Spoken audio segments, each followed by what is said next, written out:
Welcome to the Hockey Writers Union Junction, a weekly show from our Columbus Blue Jackets insider, Mark Scheig, bringing you the latest news, rumors, trades, player grades, game results, and much more. From training camp to the playoffs, from draft day to the trade deadline, he covers everything that happens with the Jackets. So get ready. It's time for another get-together at Union Junction.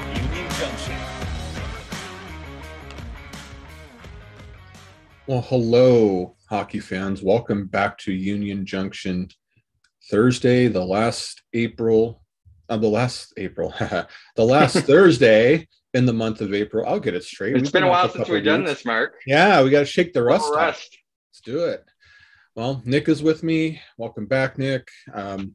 Since it has been a couple weeks since we've been on, we have a lot to catch up on.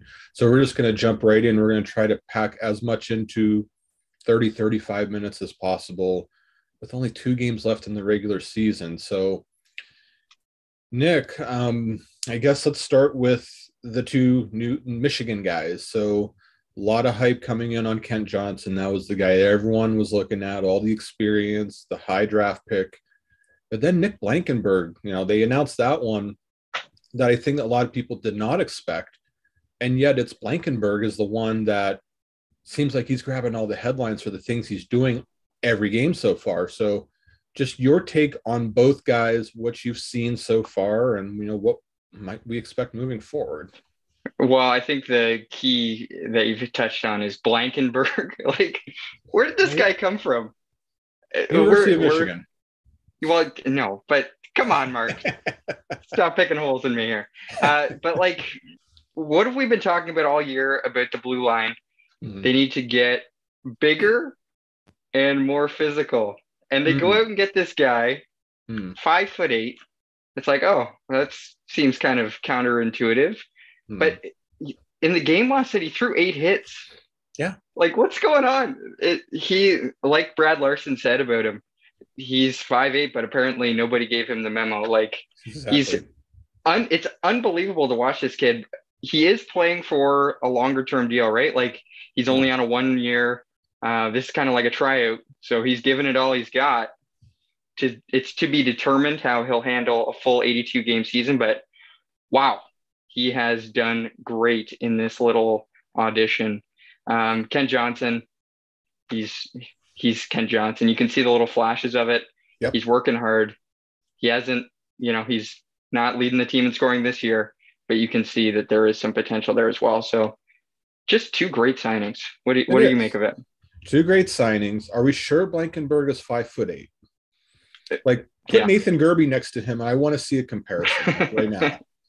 That'll give us a good sign. But my gosh, he played on the top pair with Werenski for part of the Tampa game when Peak had to step out for a little bit. I mean, talk about a fast assumption. He's a right-handed shot, hitting everything that moves, plays with an edge, scores goals, scored a game-winning goal against Edmonton. And you notice a pattern too. I mentioned Peak. He was a captain at Notre Dame. Blankenburg a captain at Michigan. So you notice what the Blue Jackets are valuing here. You see some leaders. Peak is a leader. Blankenburg is a leader. These are guys that are willing to adapt and willing to play in a way to make their presence known. And I think both of those players are going to have a nice impact moving forward. Well, we could do a whole show on Blankenburg. Oh, we could. In fact, next week we might. If he keeps going at this pace, we have no choice. Yeah. But with Johnson, you said it. The flashes are there. The way that he can see the ice, but he definitely has to gain muscle, and he definitely has to get used to the speed of the league, because fastest league in the world. Even though he had all that experience, it's still an adjustment. So you knew that something was going to come. But the encouraging thing was when some of the local media tweeted that Johnson was out like for an hour after an optional practice, just working on his game and then working with the coaches as well. That's the kind of thing you want to see, because you know that he's a hard worker. He's committed to get better. And although it's been maybe a slower start for him than he would like, he still has a couple of assists. He's still showing flashes, but he has that desire. And you just know that with an off season of training and, now that he's got a feel for the league, I think that's going to do him wonders. And I think that the real Johnson show will start next season. Yeah, the thing I've noticed just watching is he seems to be a little bit more timid. When he gets the puck, he kind of stays to the perimeter, and he kind of takes his time. So once he kind of, gains a little more confidence, starts darting for the net a little bit more, then we're going to see some big, big changes. Couldn't agree with that anymore. So we had a bunch of games happen since we were last on, as we mentioned. We had the Tampa Bay game on Tuesday. They were recently in California, had a home game in there as well. From your view, just maybe one or two things that you saw or that you took away from what seemed like, for the most part, kind of, they didn't win in California at all. They beat Edmonton, which is a good thing, but then didn't do so well against Tampa Bay when Stamkos and Kucherov did their things. What did you take away from that set? Really, there's not too much that I would take away in terms of like long-term issues.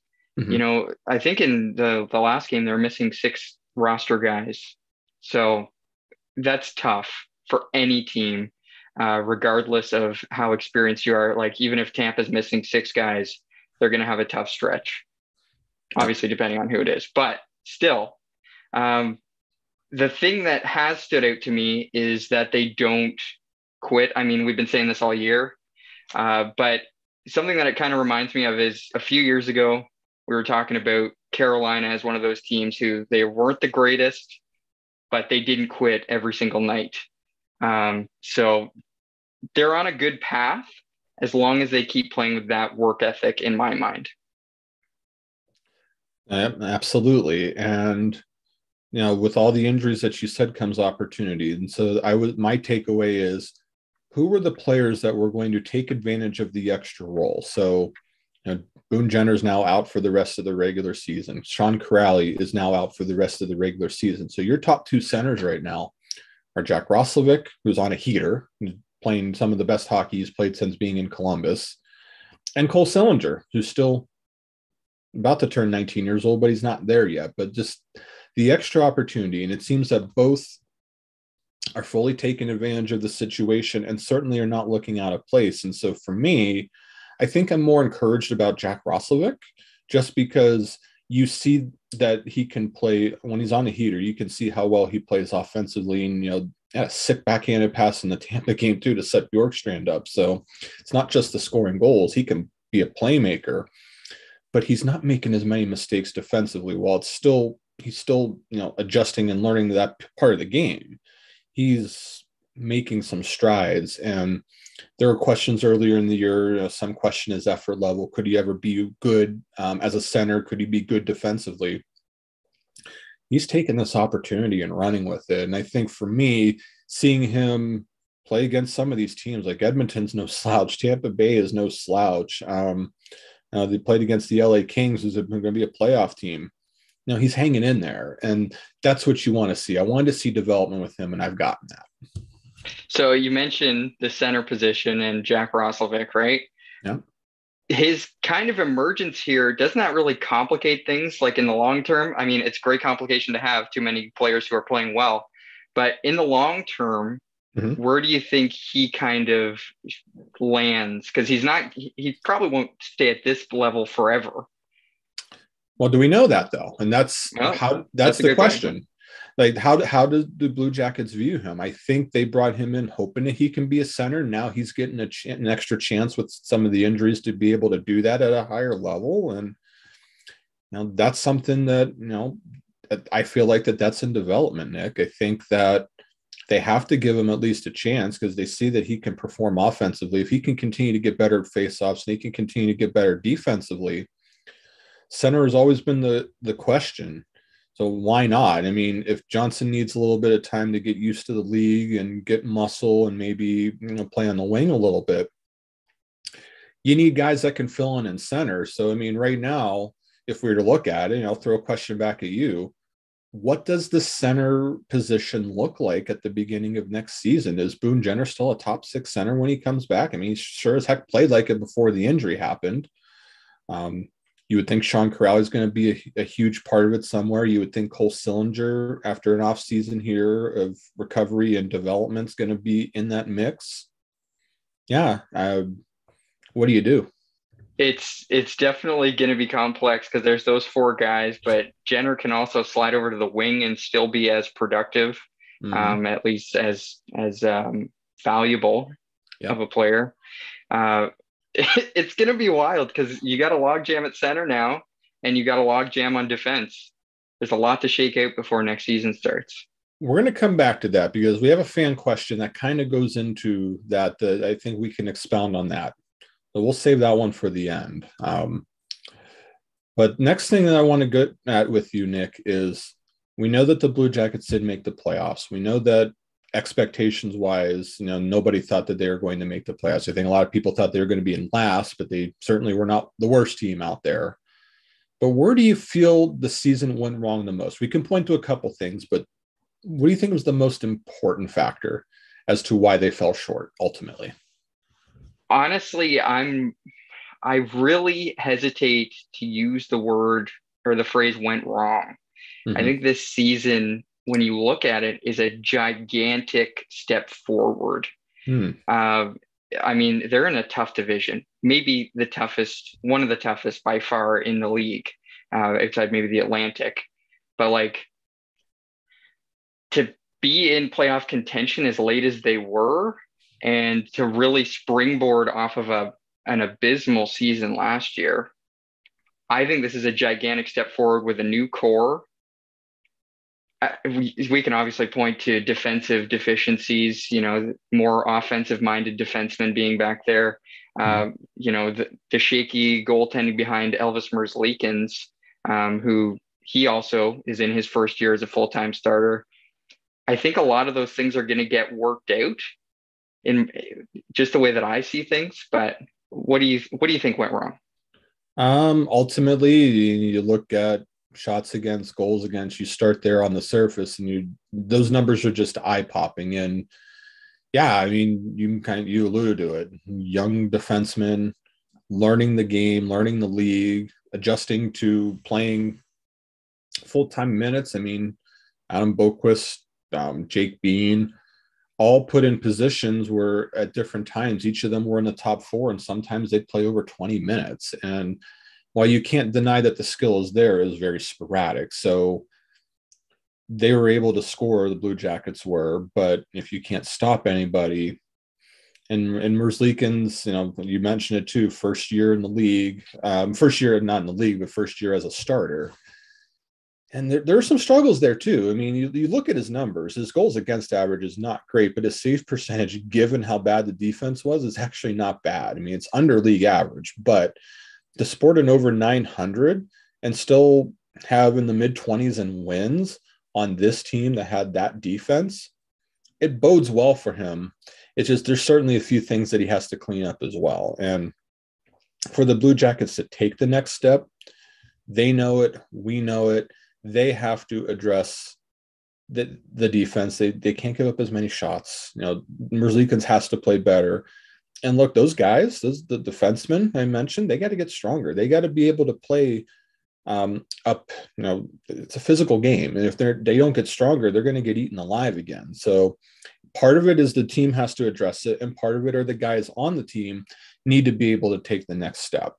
So you're right, though. It really wasn't it went wrong per se. I mean, they knew going into the year that this was bound to happen, but it's just now what are they going to do about it? And I think it's right there.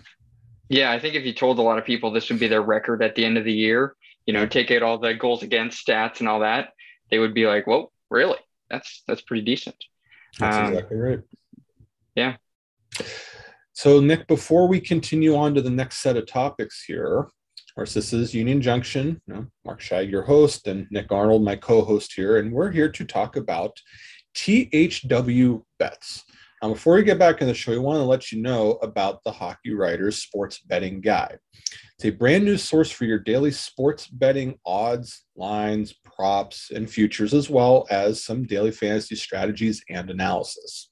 So you make sure you follow at THW Bets on Twitter and Facebook to get the latest on everything sports betting. Now, if you do that, make sure that you take all the precautions. If this is going to be an issue for you, anything like that, make sure that there's resources out there. You want to make sure that you do everything responsibly. So make sure that you follow all the precautions, but at the same time, this is a really, really neat resource now that's available to get all sorts of information if that is your thing. Again, it's at THW Bets. It's the Hockey Writers Sports Betting Guide. Nick, I would check it out.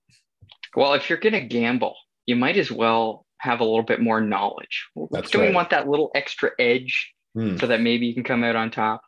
Knowledge is power, they say, right? That somebody said it. Somebody said Socrates?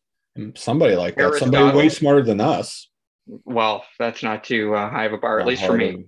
Same here. I'm right there with you. That's why we're in the positions we're in. That's right.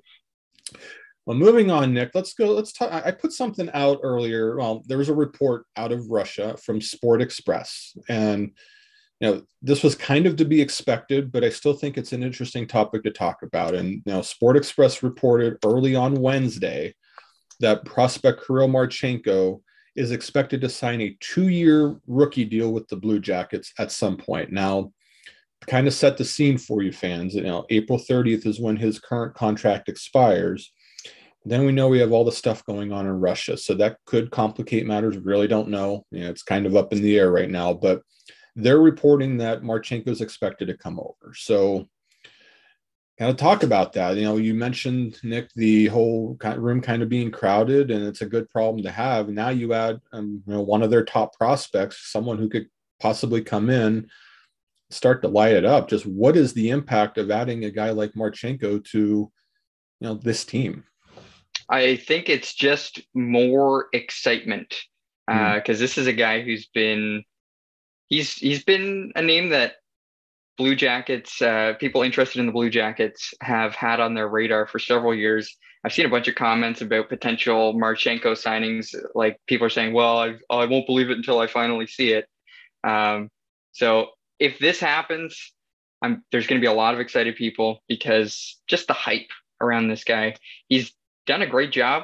He's only 22 and was 5th in scoring on SKA St. Petersburg, which I don't know if you've ever heard of SKA St. Petersburg. They're they're an amazing KHL team. Had a lot of great players going through their organization. So this is a highly touted guy from a highly touted organization, and I think he just brings that next level on top of Johnson, on top of Chinikov and Sillinger in that next step of youth excitement. Yeah, right. And exactly. That's that they have that flair, that kind of new era of skill. You mentioned those names. I mean, think about this too. You want to talk about a crowded room. So think of your wingers. So if your top 6 wingers next season go Voracek, Laine, assuming he signs, which we think he will, Gustav Nyquist, and Oliver Bjorkstrand. So there's 4 of your wingers, and we haven't even talked about Johnson. We haven't even talked about Marchenko. We haven't even talked about Chinikov. It's a lot of wingers. Now something's got to give, and it makes me wonder.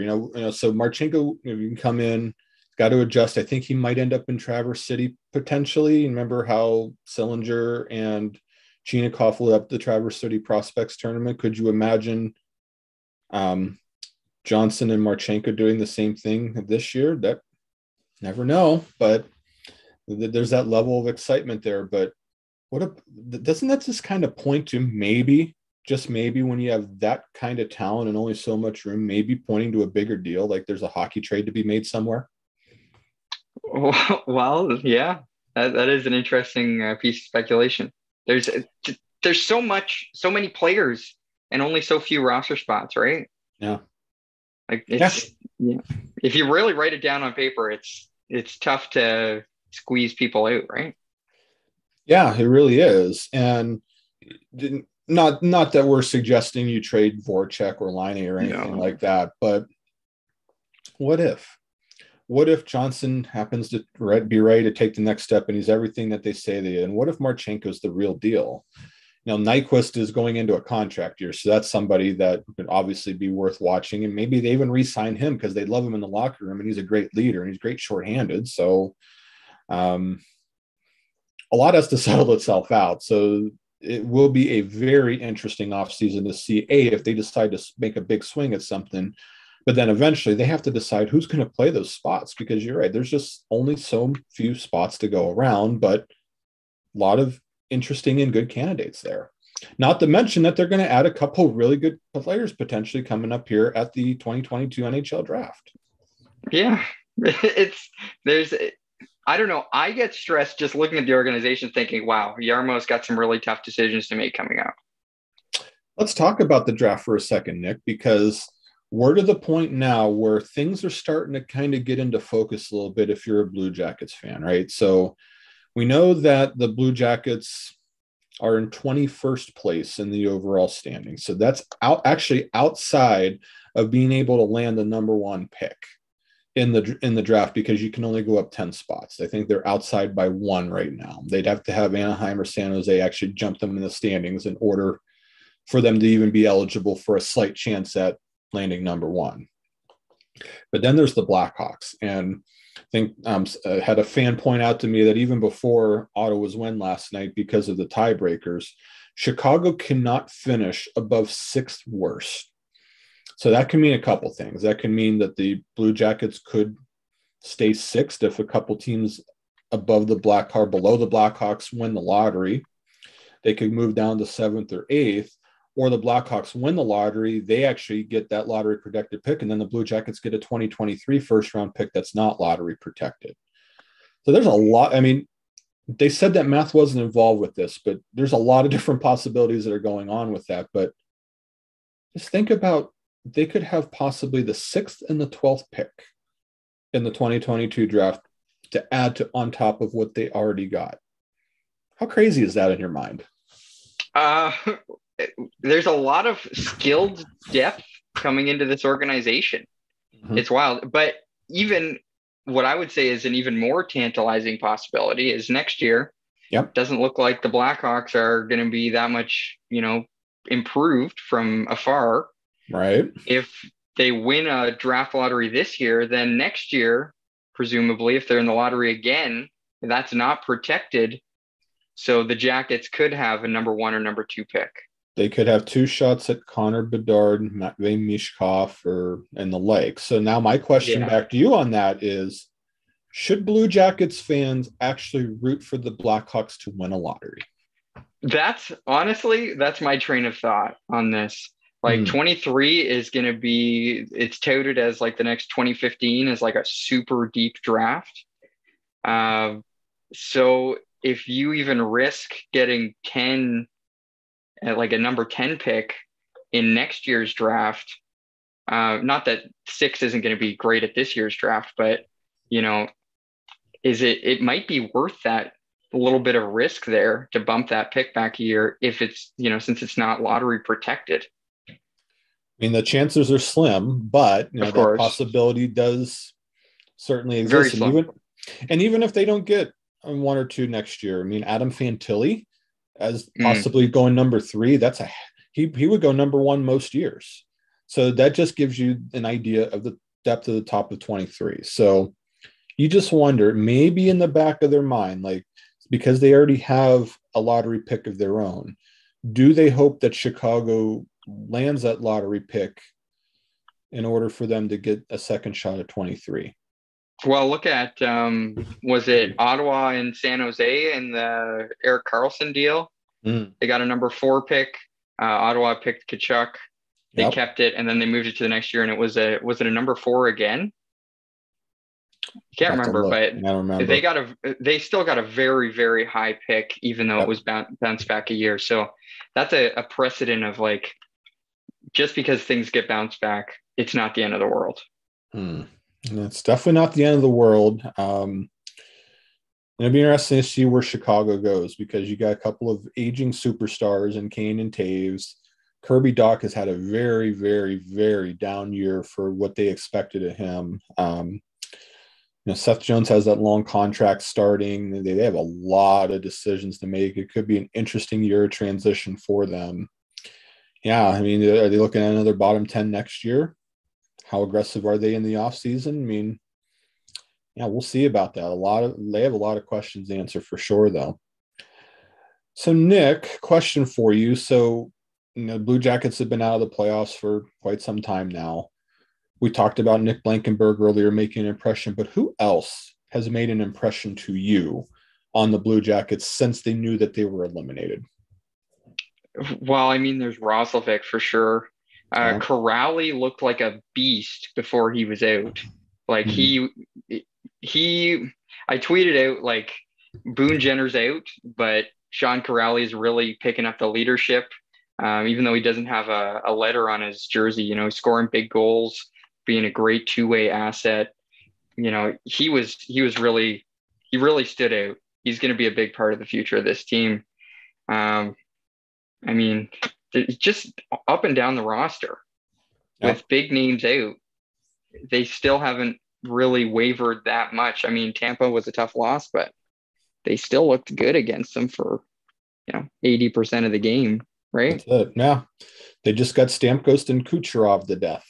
But it happened. And they had a lot of block shots too. That defense is so good when you look at them 1 through 6. But tell you the one guy, and we have to, let's honor him for a minute. Justin Danforth, winning the Masterton nomination from the Blue Jackets. I mean, to be 28, to have the path that he had, to come from the school that he did in Sacred Heart, now to not only get to the NHL but make an impact. I mean, I feel like that every time he's out there, he does something, and I feel like that he's earned the trust of Larson so much that he can play anywhere on the ice, the wing. He's played at center as of late with all the injuries.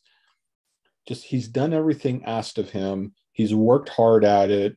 He's always had to work hard in his career to get everything that he's needed to do.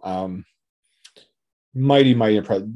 Those are the kind of guys that I've been looking for to say, okay, there's many guys out of the lineup. Who's going to step up?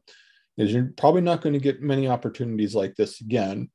Are you going to take full advantage of it? You mentioned Roslovic, absolutely. Kiraly when he was in, absolutely. Justin Danforth, another one, absolutely taking advantage of the situation that he's in. I'll be honest, I feel like that there's a couple guys that have had extra opportunities that maybe haven't not dug in, but haven't perform maybe the way that they've wanted to. Emil Bemstrom is one that's played a lot as of late, even getting power play one time where I thought maybe Johnson would get in on that. I know he's on power play unit number 2, but he scored a goal recently, but I'm always wanting more with him. Like this would have been the perfect opportunity to say, what, this is my time. I'm going to show what I've got and, go from there. And that, to me, it just really hasn't happened yet. Well, with the impending logjam, does that mean you think we've seen kind of the end of Bemstrom here in Columbus? I don't want to say it's the end yet because there's still bottom 6 roles that can be filled out. And do they feel like that's where he belongs? And well, I don't know. I just wish I saw a little more consistency there. I think that Emil would admit that he wishes that he was more consistent. I think the team would openly admit that he was more consistent. So the fact that he's an RFA, there's certainly going to be a decision there on that. But I mean, it's too premature to say it's the end, but there's certainly going to be some thought put to that one. For sure.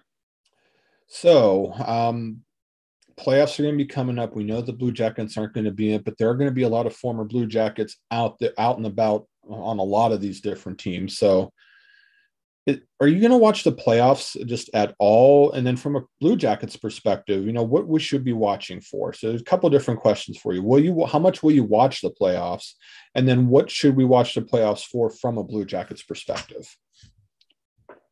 Well, I think, it's the Stanley Cup playoffs, so you got to watch it. It's great hockey. It's why you watch hockey. Yeah.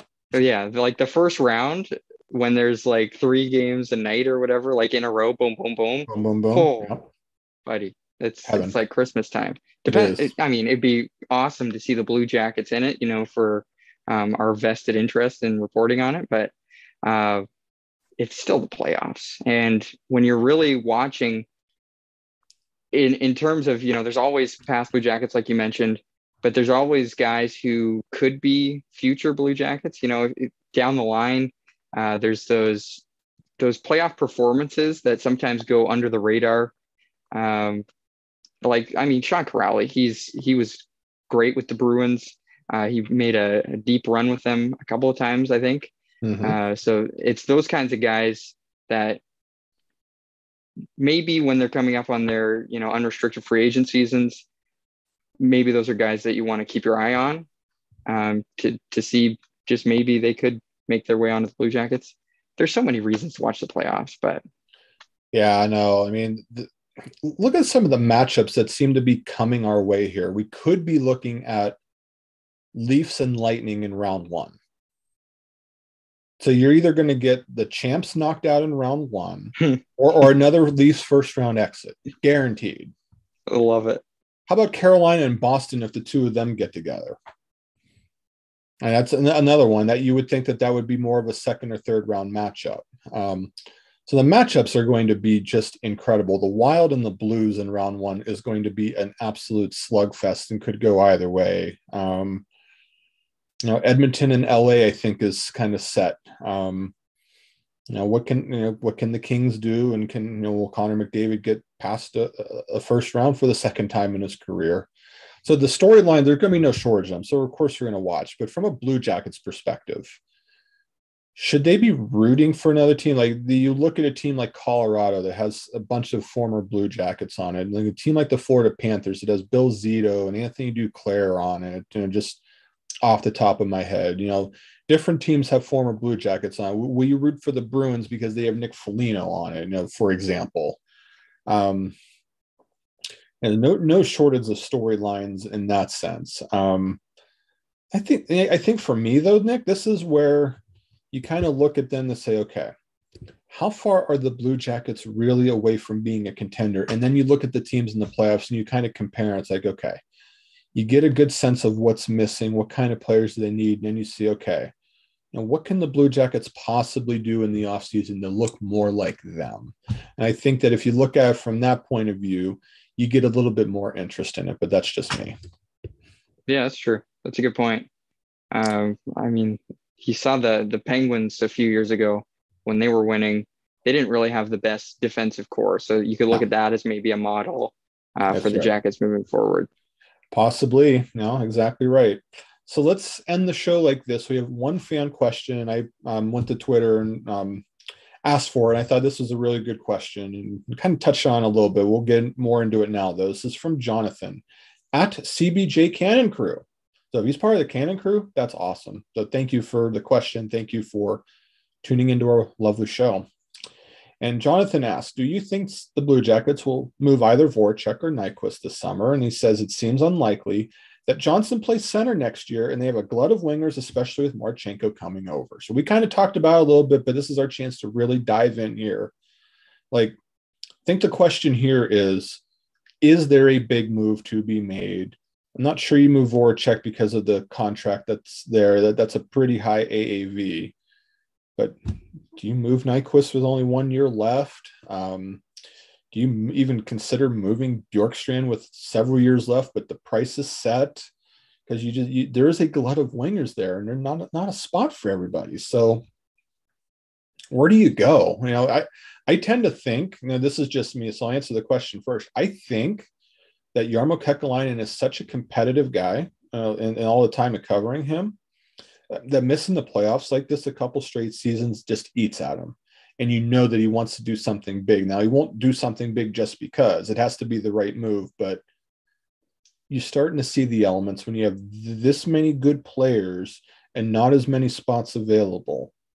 There are teams out there that could very much use guys like this, where the Blue Jackets might be able to turn it into an upgrade on defense maybe, or maybe even a center if you get enough pieces together. What say you? Well, I'm just looking up and down the lineup, and who do you move to make that spot? You know what I mean?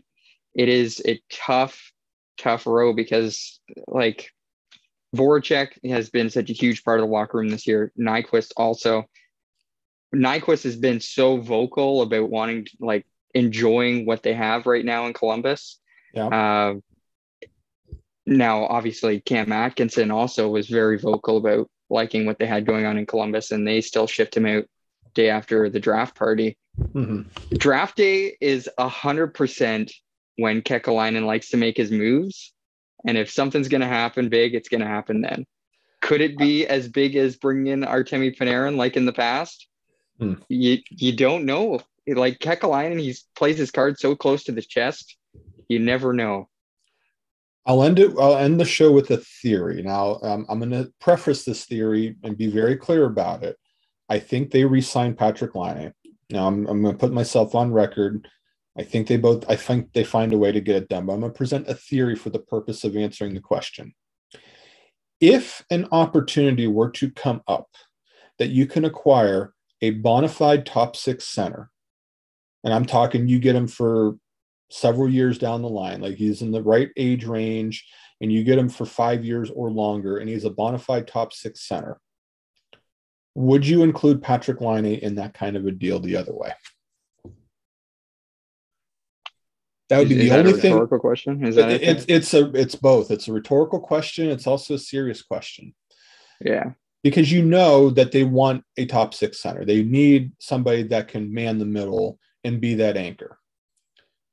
The only way you get a guy like that is if you trade a bona fide superstar. And I'm not saying that they're going to trade Patrik Laine. I think they're going to bring him back, because you don't get that shot from very many players in the world. And he wants to be back, so you try to make that work. But just, what if that center somehow became available?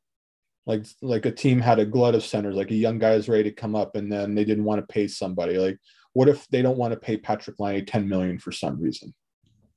Maybe then do you see that's one way of opening up? Then you have Voracek, Nyquist, Bjorkstrand, and Johnson as your wingers, and then you have a bona fide top 6 center. I think that's the mindset that you want to look at it as. There's going to be a lot of possibilities. They have a lot of cap space. They have a lot of capital, draft capital and prospect capital and current roster player capital. That's what's going to make them so super interesting. That, will they move one of them? You can't rule it out. You can't, because they're always in the business of looking to get better. And if it involves a trade, I mean, you mentioned Atkinson for Voracek. They traded away a guy that was beloved in Columbus and was a career Blue Jacket. If they can do that, they're capable of anything. It just has to make sense for them now and in the future. So you can't rule it out. Do I think it happens? Ask me in a couple months. Maybe we'll have a better idea by then. Well, fans, thank you so much. Hot takes from Mark Scheig.